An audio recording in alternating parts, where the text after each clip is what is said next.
Kia ora and welcome to Tino Pai Podcast, where we delve into the raw and real stories of individuals navigating life's diverse journeys.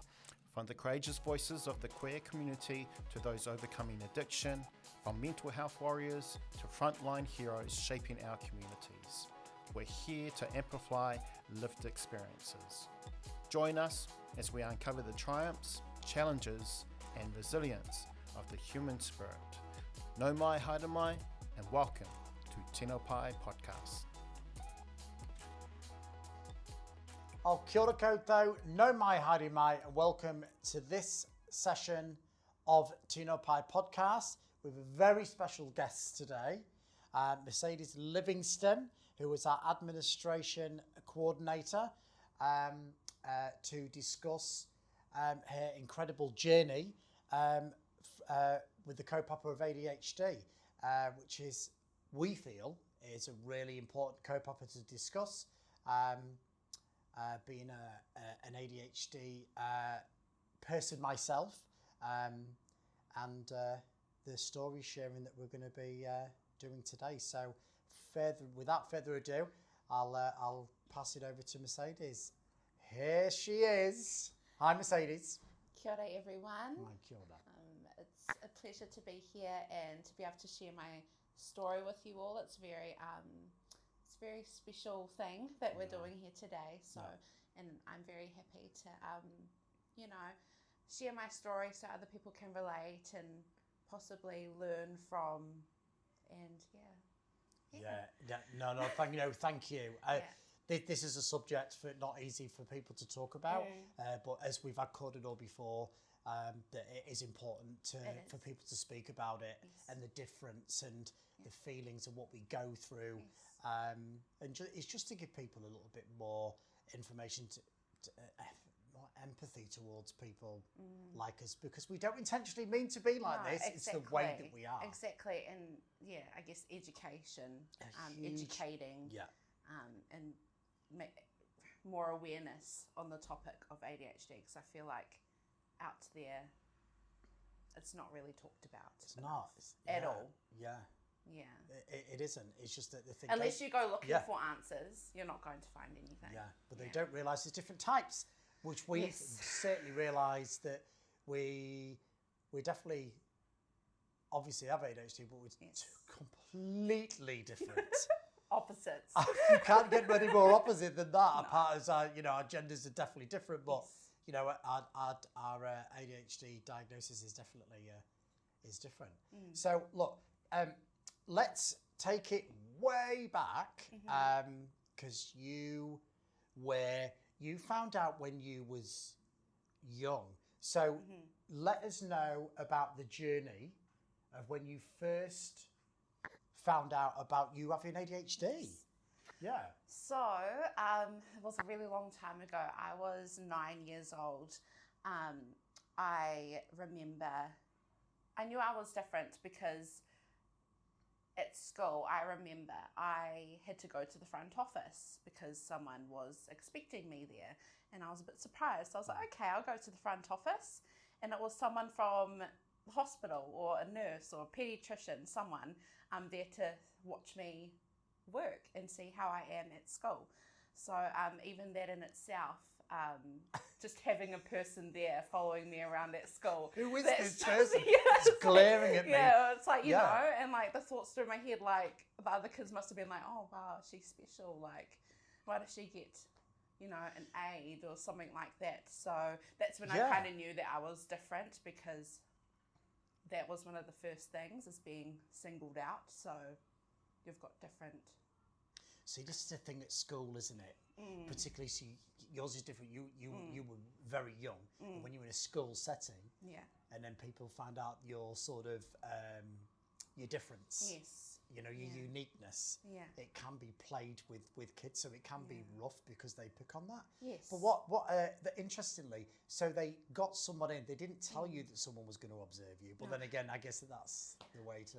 Well, I mean, they could have told me, but might have just gone through one ear and out the other with how our brains are. So So they wanted to catch you off guard, so to speak, and I bet you was thinking, who is this, this detective sort of watching me. So, and how long, do you know how long they did this for? Did they, observe you for a while? It was definitely more than once. I feel like it was over a period of a month or so that they were coming in to, work with me at school. Yeah. And then I think not long after that, I started seeing my paediatrician here at the hospital. Yeah. So I think her coming and watching me at school was kind of like a deal breaker with my ADHD diagnosis. And yeah. So what were the signs? Oh yeah. So a good example would be, so after some learning with the teacher, at the end they would ask questions, and they would go to ask me a question. It would be like, Mercedes, what is the answer to this? Mercedes. It's so familiar. And it would not, they would not get me until it would be Mercedes, and I would actually get in trouble. And yeah, so that would happen a lot of the time. Yeah. So, and they did try, see if it was to do with my diet or if I wasn't sleeping well at home. Yeah. But after that kōrero of my mum went and got me checked, and what do you know? It's not the way that she fed me, or it's not the way that she put me to bed at night. It's because I've got ADHD. So they basically were actually a bit concerned, going, "Oh, what's going on behind closed doors?" Which I think for your mum would have gone, "Hold on a minute. Yeah. Are you trying to say that I'm treating my child sort of that they were thinking other things?" But so not a relief. I don't think it would have been for your mum, but no. It is a relief when you find out you have. But you're a 9-year-old. Yeah. How are you? Exactly. Meant to go, oh, that's why, because you were just finding sort of out, right? So I think from then on, I was medicated all the way till end of year 13. Yeah. So I spent a lot of time taking pills in the mornings to feel up to doing my everyday tasks. What was the impact of those? Was it successful? Did you feel different knowing at that age? So with the, do you call it treatment or medication? I just said medication, yeah, treatment, yeah. With the medication that I was on, the mental effects of it were a positive. Like I did find that I was focusing better, less impulsive, wasn't interrupting anything, but the physical, it does have a bit of a physical impact on me, so I prefer to try and manage my ADHD in another way if I can. That's you need to try these sort of different things. Yes. And obviously going through when you was young and medication, you're at school, so it is a sort of I suppose an essential thing to get your attention to the fullest level, so that we all learn at school for a reason, right? Yes. To make you better at what you do. Yes. So can I ask what medication it was? Yes. So I was on Rubifen at first for about 2 years, I think. That was the first one that I tried out. But that one gave me really bad migraines, personally. Yeah. So I stopped that and went on to Ritalin. Right. Now, this is what I took from intermediate years all through college. So that was quite good, but I would say that the physical effects on me didn't outweigh the positives. So. Was it after? During, yes, when you're focused, and I get it, right? You're focused, it's incredible. You think, oh God, but it's the aftermath, isn't it? What was the feeling like when you went home from school? Because the thing with people with ADHD is that we burn out a lot more easily. Yes. So if you're a young kid and you can't wait to get out and play from being at school, was your energy levels low, or can you remember how you were feeling after? After school. Or after you've had Ritalin for that day? So I do remember in college, when it would hit about the afternoon, about 3 o'clock, I would crash. Yeah. Because for me, when I took Ritalin, I would fly up sky high, just be on my things, you know what I mean? Yeah. But that obviously you have to come down from that. So I get very anxious. Yeah. And feel like something's wrong, feel like something should be wrong. When I felt the Ritalin, wearing off. So I kind of just stepped away. Was that when the overanalyzing started? I would say so. So when you get a bit tired and stuff, and then you start thinking Your a little mind bit more goes places. deeper and hyper focus on thoughts or events that haven't even happened, and you worry about something that you can't control. So that's your body, isn't it? Getting tired and then it's similar for me really, is that when I start getting a bit tired, that's when my negative thoughts can start getting a little bit out of control. So they help, but they don't really help sort of afterwards. No. It's just a temporary relief. Well, that's what it is. That's kind of what I see it as, yes. But they're great for that. It's just the way that you have that, you can take them when you sort of need it. Exactly. And in today's life, like now that you're a lot old, a lot older than 9, that you can start having that control of, because you don't, as far as I'm aware, from taking Ritalin, is that you don't need to take them as a pattern, like some medication that you do. You can take them whenever you need them. Yes. And I'm still playing with my control over that as well. Trial and error,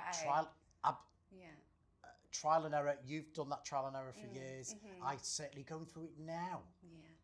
With these different sort of ways what really work for you. But it is a tool that works, but it's not a long-term fix, is it? I think it's a tool to make you realise different strategies, what you can practice, and you're more prepared and more equipped for it, instead of getting thrown in the deep end going, right, there you go.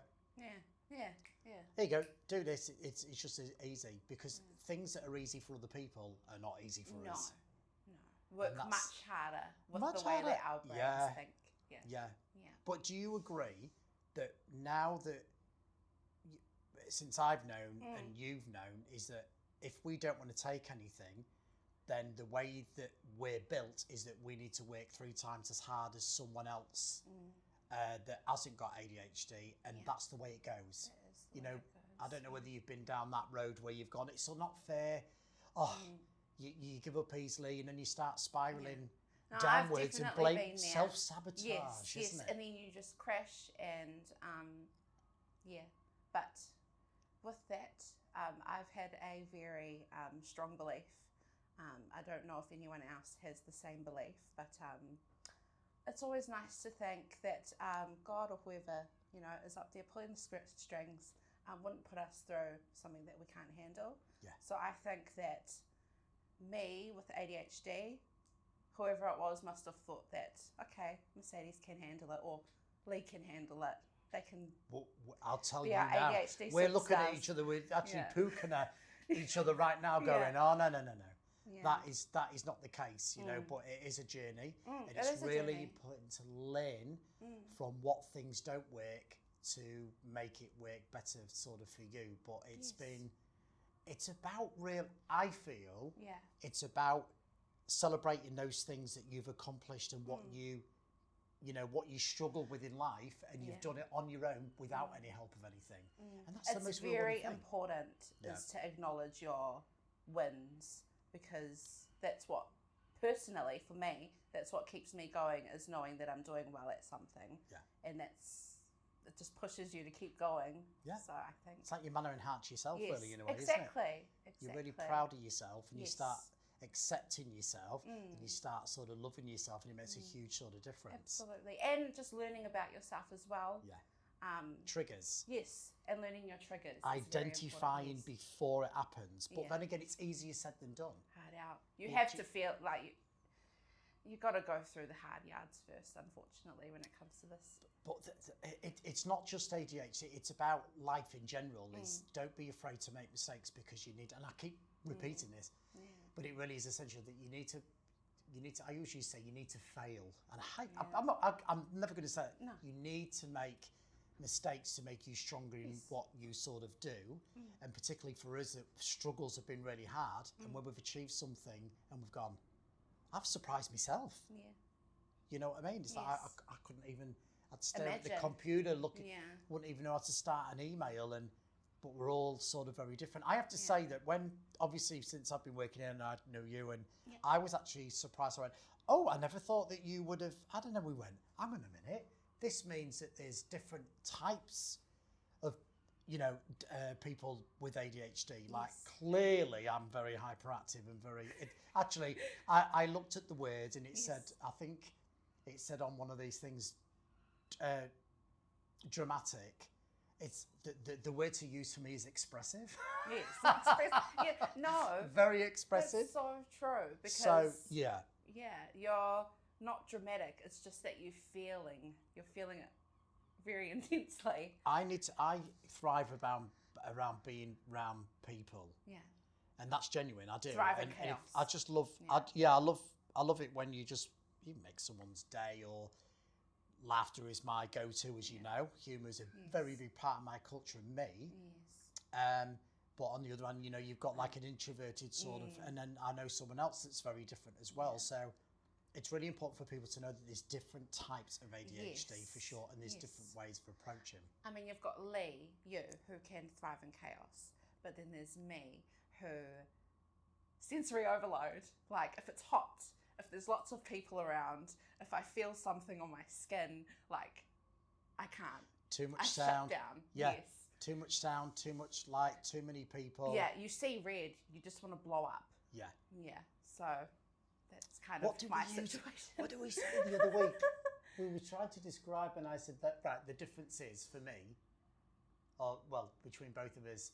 Let's say we was in a room full of people. We discussed this, didn't we? And then as I walk through the door, it's like literally. It's like a ping pong ball to people. I'll go ding, hey, how's it going? And I'm spinning around like the Tasmanian devil going round. Yeah. And it's like a whirlwind. But afterwards, I'm absolutely exhausted. But for you, it's you're more like sussing people out, more observant, I guess. Where there's no power in me. It's all or nothing. I hear you all right, Brenda. Next person. I hear you all right. Next person. Yeah. You know what I mean? It's really, I absolutely find this fascinating, and even more so since that we've had this Kōrero about it as well. So, fabulous. So now, going from that, you are not the only person in your family that's been diagnosed with ADHD. Now, this really got me, really interested. But I know, I've known your family. Yes. Well, I know your mum, You sure do. your little sister, that ball of energy, which I have to say that when I met her, I thought, that's my level, so to speak, like your mum's level. I would say 100% you two are the same. And I went, oh, your little sister. You went, yeah, she's very chatty, and we just started click. giggling. Yeah. So, if you don't mind, so going through your family sort of tree. So when you found out, was you the first? I was the number one. Right, and then who was the next one that you found out that they were ADHD? My brother. Yeah. Yeah. So I don't actually remember the timeline, but I just remember one day finding out that my brother had ADHD. Wow. Yeah. So yeah, it's just runs in the family. But you'd never think, knowing your brother, because he's not. Is it ADD? So it's ADD, isn't it? So ADD for me, which is ADHD. attention deficit disorder. Yeah. And then your brother's ADHD. Yes. So that's attention deficit hyperactive disorder. Yeah. Your little sister. ADHD. ADHD. She is absolute crack up. She is. She's a firecracker. And so your little sister was the next one to find, the third one. Yeah. And then lo and behold, my mother. your mother. Yes. So how did she find out that she was ADHD? I think it was diagnosing you lot going, hang on a minute. Exactly. That's my mum, she had a lot of struggles with focus, learning when she was younger. So I think when she got me diagnosed, it got her to look at herself and look back at her past and, look at her struggles and then just find some answers for it. Yeah. So, she went and done it. And what do you know? She's got ADHD. Can you remember when she found out, was it quite liberating for your mum, knowing all those, because she's a nurse, and for you to have to study something like that, it would be incredibly hard. That's what fascinates me as well. Incredibly hard before you had that diagnosis. So she had to work 3 times as hard for the study. I reckon, going through. So can you remember was she quite relieved, or was it a bit, was she? I think for Mum, that is a big relief for her. Yeah. Because, she would have been a woman, full-blown woman when she got diagnosed. So to go from a young child all the way to their age, not knowing what the hell's going on or why she struggled in certain ways, I think getting that answer for her was just a massive relief. And because then she was able to get the help that she needed. Now she's flourishing, but being an older person, finding out, it really is a life-changing experience. Absolutely. Look, my ears are going up on my arms as we speak. Yeah. But it really is a life-changing experience. Yes. And it is a sort of relief as well.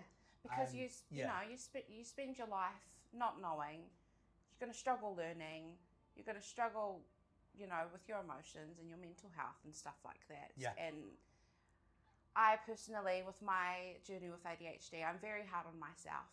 Yeah. So imagine someone who doesn't know all the way from a young age to their adult years, just all the stuff ups, all the mistakes, all of the obstacles that they've gone through.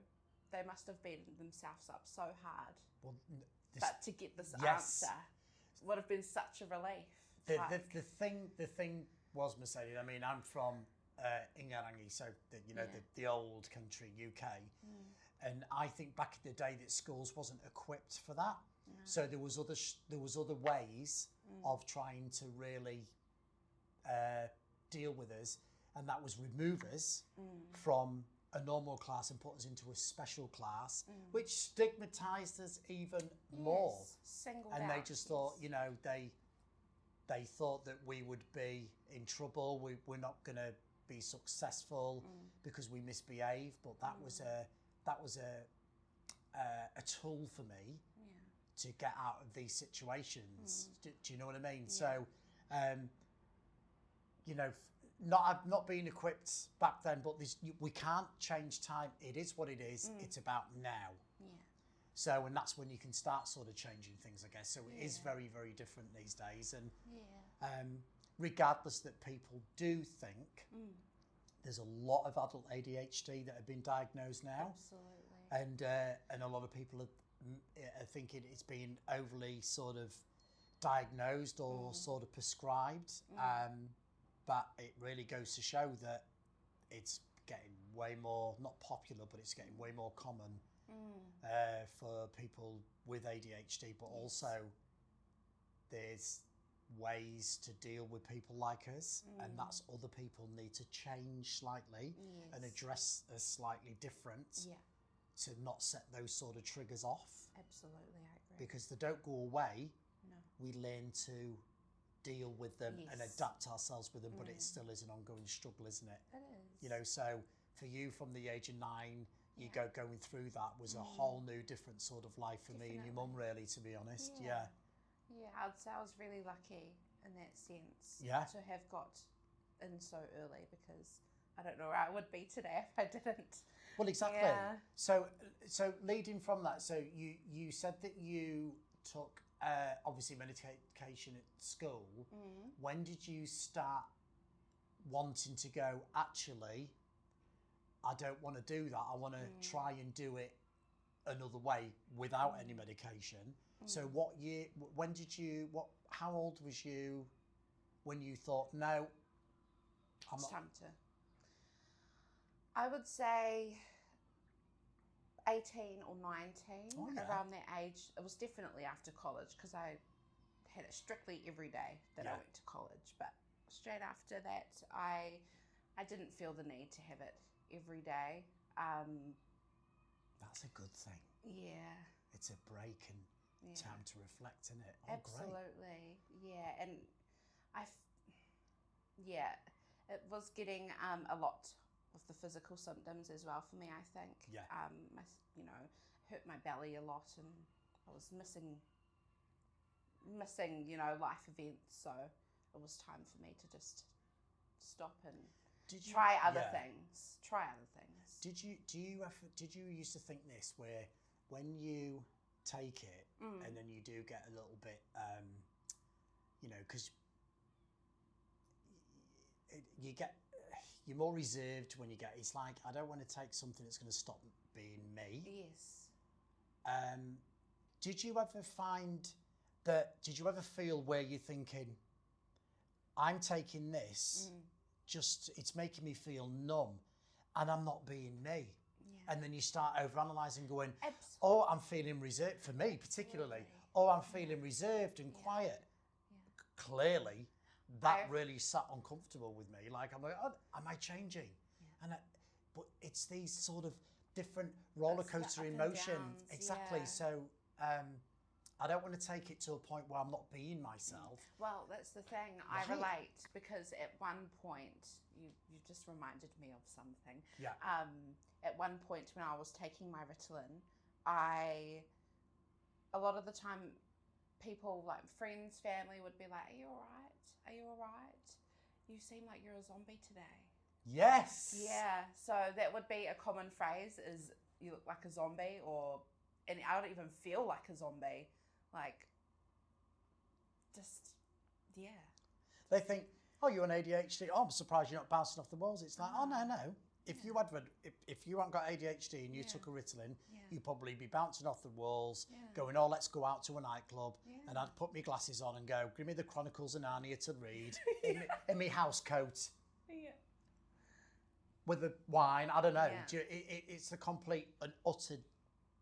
Isn't it weird, though? Do you think that something that we take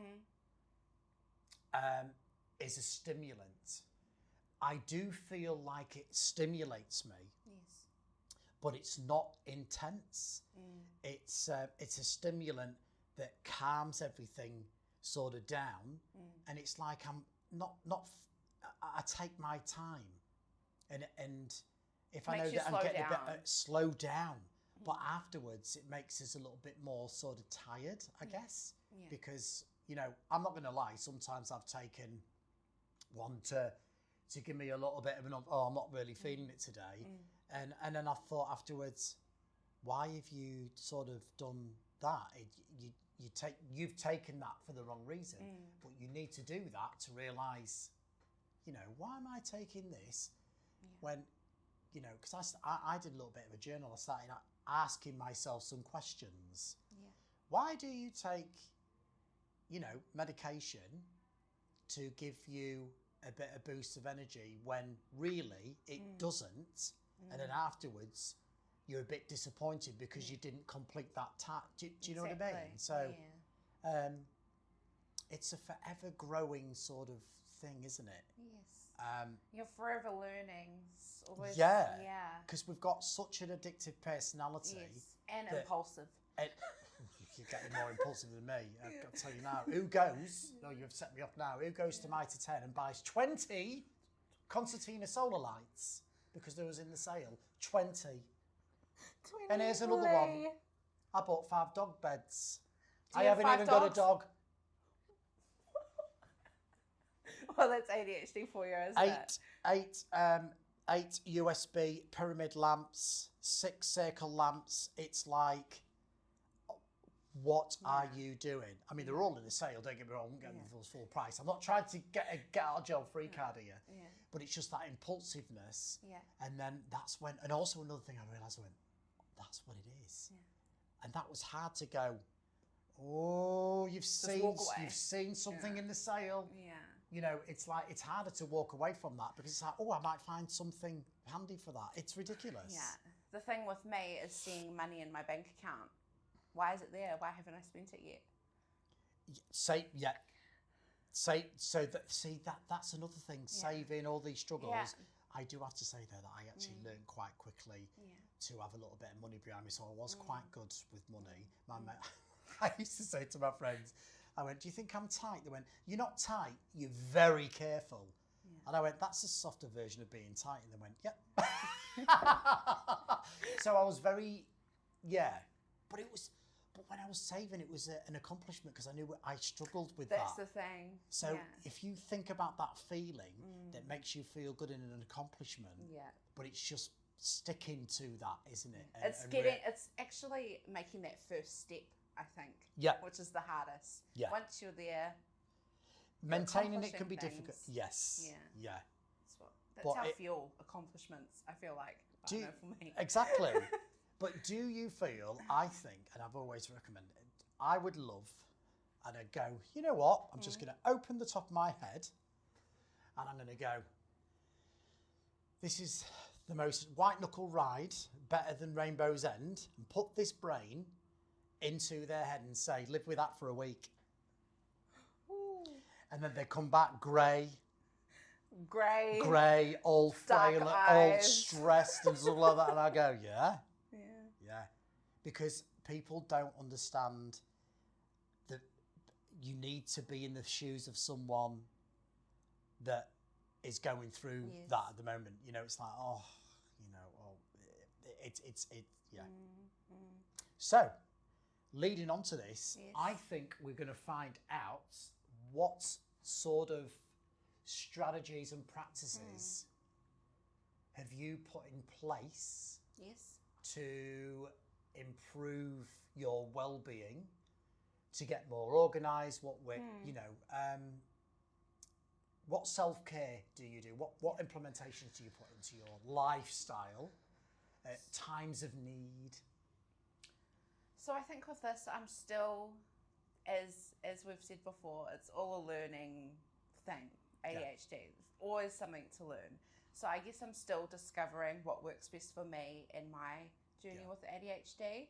I think what's really important is taking time for yourself. As we spoke about it before, the sensory overload is real, and I think it is very important to take that, little walk or just have 5 minutes just away with no phone, no anyone, just you. Just have some quiet time and let the stress die down. I think also just keeping active. I've recently started a tennis club with my friends. I know. Which is and really the river nice. walks. Yes, and the river walks and mini golf, stuff like that. Keeping active is very important because it gives you a sense of accomplishment as well, being active. Just getting good sleep. Any less than 8 hours, it's going to be a struggle. So, I know what you that mean. self-care. It's like, bed at 10:30, up at 7:15. Yeah. That's literally that Netflix was really good. We did it last night, me and my husband. I went, one more. Yeah. And I went, there's only one more left, and I was in bed by 12 o'clock, but it's just keeping that consistency, which I still struggle with. So it's trying to be more consistent, but like you said, it's like, it's the way that we are. Yeah. You just need to just get on with it. Yeah. There's one thing that I know that it's a resource actually, or it was a reel, which we'll discuss very shortly about. Yes. Yeah. So there was one, it's called the 5-second rule. And it's one of those where you go, count backwards. 5, 4, 3, 2, 1. Get up and do it, because if it goes past that 5-second rule, you ain't gonna do it. You ain't gonna do it at all. Yeah. And the reason why they count it's backwards is because it gets you reared up to do that, and it has worked in some circumstances. Yeah. But there is some things out there that can sort of help. If you don't want to take Ritalin, or even if you are on medication. There's resources, there's the reels are out there as well that are on social media. There's books out there as well. Yes. It's there is things that you can put into practice. Yeah, and also just connecting with people who are like yourself. So exactly. Yes. So if you're friends or family with someone who has got the same thing as you, it's always nice to relate and learn off each other's experiences. Right, and I that's think exactly that's what we a big did. help. Yeah. I'd say it's a big helpful resource is having someone else with ADHD. If people along your understand journey with you. Exactly, so if people understand it, and particularly people that are living with it, they do have those similarities, and you learn so much from other people. And this is why it's really good to listen to other people, even though they are on these reels or the the social media can be good for it, or it's real people that have put things into practice that work for them. But it's not to say, no, this is going to work. There's many different sort of tools that you can implement it, and it's just getting yourself into that ritual to sort of do that. And of course, sometimes a week later you go, oh my God, I was meant to start that, that practice, but you absolutely forget, don't you? Yes. So, fabulous. Okay, so we've already discussed on the treatments and also diagnosis. Would you say that there's any other strategies that helped you through your ADHD? I'm also dyslexic as well. Like my little sister. It's also ADHD and dyslexic. Do you know I called myself Lee Eklund for ages? Really? Yeah. Lee Eklund. And it's Lee Eklund. I used to put Happy Birthday, Dad. And it's D's and B's and left and rights if you're really bad at that. And then there's me who was spelling bee. I love spelling. And I'm always that one who wants to correct someone's spelling. Oh, see, now we are very different. We are very... Oh, I'll tell you what, I'd be lost without spell checker. Spelling, maths, honestly. Yeah. My brain is wired for those things, I feel like. Numbers, spelling... be good. I can see you on University Challenge, love, or the Chase. So like you said, there was the medication that helped clearly. But what other sort of channels was there that helped you through your journey? So with my journey, with my ADHD. I was also diagnosed with anxiety and depression when I was 18 years old. Wow. Yes. So a lot of people with ADHD will find that they're prone to those mental illnesses. So for me, therapy was a very important part of my journey. Having someone to talk to, having someone to reassure you that you're not, crazy. Yeah. Someone to give you techniques that are proven to work. Yeah. That's always very helpful because me with ADHD, I want something that will work straight away. So just therapy all the way. Wow. I'd say that's my saviour. So massive. Well, you need to see a therapist, don't you, before you get diagnosed anyway. Exactly. Yes, a psychiatrist. And it's that continuous, continuous sort of engagement with the therapist because they're professionals. Yes. So they know their stuff. And you can talk to them. That's what they're designed for. So that it goes no further. Yeah. Because our trust barriers can be quite up here, not let anybody in. So when did you? So you were seeing a therapist from the age of 9 until when did it stop? Well, I saw a paediatrician. I don't know if it's the same as a therapist, but it was here at Hutt Hospital, down on the ground floor. Actually, I saw her once a month just to check in, tell her my struggles. And let her know if the medication's working or not. So it was just lots of those appointments every few months. And sometimes I'd have to miss school. So, that in itself was already, I'm off to my appointment. So, just being a bit different. It's just another example of being a bit different is having to leave school for appointments. But, and the kids are going, "Why aren't you leaving?" Yeah, exactly. And it's like, you're damned if you do, you're damned if you don't. I know. Do you know what I mean? But that's fabulous. It's so interesting. And like I've said before, I think people definitely need to understand ADHD more. It is mental health. It is. And it's something that we were born with. Yeah. And we didn't choose ourselves. And the more people talk about it, the more normalised it's going to be. Absolutely.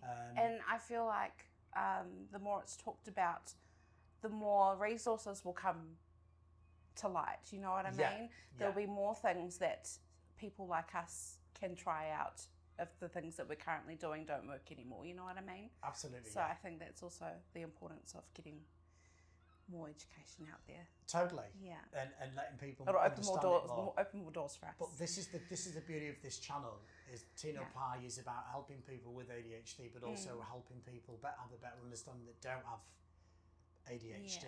Yeah. My door's always open if anybody wants to discuss, because you know me, I've got nothing to sort of hide. I'm talking for myself here, listeners. It's a very interesting thing. Yeah. And lastly, what we'll brush on is that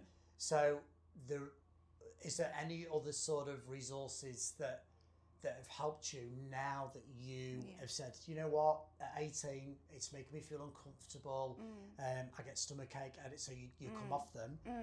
What sort of other resources have you scoped and put into practice to help you improve your well-being, like reels or books or... Well, there was this one book. It's an interactive guide. It's called This Is ADHD. Yeah. Now, I found like a lot of what I felt the first 23 years of my life, I could not explain. But after reading that book, it kind of just put a name to a lot of what I was feeling and experiencing.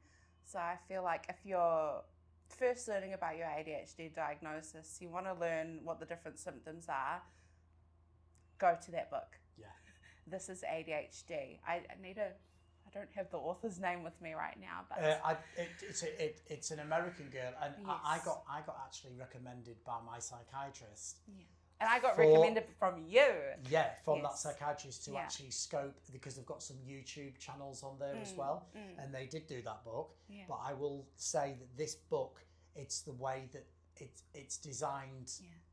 It's got different fonts. Yeah. It's got different Pictures. patterns and Yes, pictures colours. Yes. that really make us relate Draw to you that. in. You know, and it's you write things into it, sort of journal thing. Yeah. So that's just one of many sort of ADHD sort of resources that is out there, isn't there? Really, and but I guess that what we can do is that we'll put a list of resources down. Yes. That have definitely worked for you, and I can add some in there as well. Yeah, add in some Instagram page links as well for our social media. Exactly. peeps. Exactly. So, Yeah. and it's just being mindful. Yeah. That with those sort of resources and those information out there, I mean, anybody can. We all know that anybody can put anything on there. Yeah. So it's about just. I was going to say having a bit of common sense, but for us, I know common sense can slip out the way a bit. It's that gut feeling. Yeah. But making sure that it's not disinformation or misinformation. Yeah. Yes. But there are some trusted sources out there, and I think it'd be really great to put those links on the Tino Pai podcast list. Yeah. Now, I feel that there may be another session to discuss this going further with different outlooks, and even potentially get someone else in from your family to discuss those, which would be from a mother's perspective and vision, with having 3 kids as well, and that journey. Yeah. I know my one sister who doesn't have ADHD. Yeah, no, the eldest one. Yeah, no, poor her. Oh, does she Poor though? girl. Yeah. Yeah. But listen, I can't thank you enough. That's okay. This is a really big ask for people to talk about their journey and their stories, and I'm forever grateful for you doing this for the Tino Pai Podcast. My pleasure. Can't thank you enough. Thanks again. And we will be back in future with a second edition of part 2 of ADHD. So we don't know what's going to be brought to the table, but keep your ears and your eyes out for the next one. Yes. And we will see you next time. Yes. Ka kite anō, mā te wā. Thank you for tuning in to the Tino Pai Podcast. If you've been moved by today's stories and want to stay connected, be sure to subscribe and follow us on your favourite podcast platform. Together, let's continue to honour and celebrate the richness of human experience. Until next time, take care and keep shining your light. Ka kite.